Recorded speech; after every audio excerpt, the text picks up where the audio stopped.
ఊర్లల్లా ఇప్పుడంతా రాజకీయ చర్చలు, ఎన్నికల వాతావరణం, పార్టీల జెండాలు, మందు పార్టీలు, ఓట్లు అడిగేటోళ్ళు, ఓటేస్తాం గానీ మాకేం లేదా అనేటోళ్ళందరికీ ఒక పెద్ద నమస్కారం.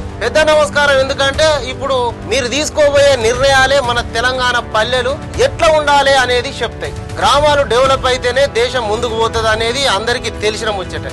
కానీ దురదృష్టం కొద్దీ గత 10 ఏళ్లల్లా తెలంగాణ ఊర్లు బక్కసిక్కినాయి. స్వయం ప్రతిపత్తి, స్వాతంత్రం లేకుంటాయినాయి. గ్రామాలు ఎట్లా ఉండాలనో సర్పంచులు కాదు నిర్ణయించేది, హైదరాబాద్ లో ఉన్న దొర కుటుంబమే నిర్ణయించేది. అధికారం అంతా వాళ్ళ కావలి కుక్క కావాలి అన్నట్టు చేసిండ్రు.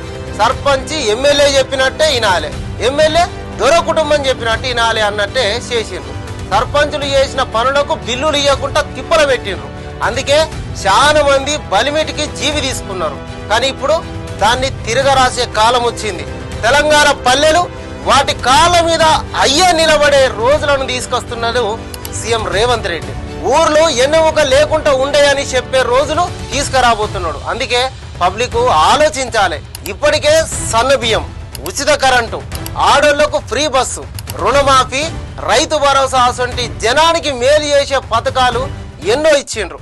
ఇప్పుడు గ్రామాలు వాటి కాళ్ళ మీద అయ్యి నిలబడేటట్టు చేస్తున్నాడు. గ్రామ పంచాయతీలను బలంగా తయారు చేసే ఎత్తులేస్తున్నాడు.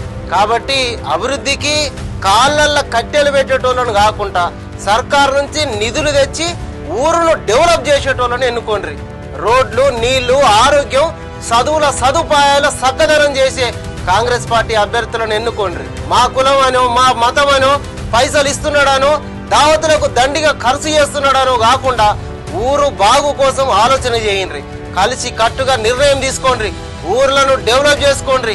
ఇంకా 8 ఏళ్లు కాంగ్రెస్ సర్కారే ఉంటది.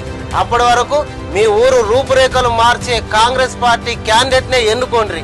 దొంగలకు సద్దులు కట్టేటోళ్లను, మున్పటి తీరుగా మూటలు ఎత్తుకపోయేటోళ్లను కాకుండా జర ఆలోచన చేసి ఓటేయండి. జై తెలంగాణ, జై జై కాంగ్రెస్.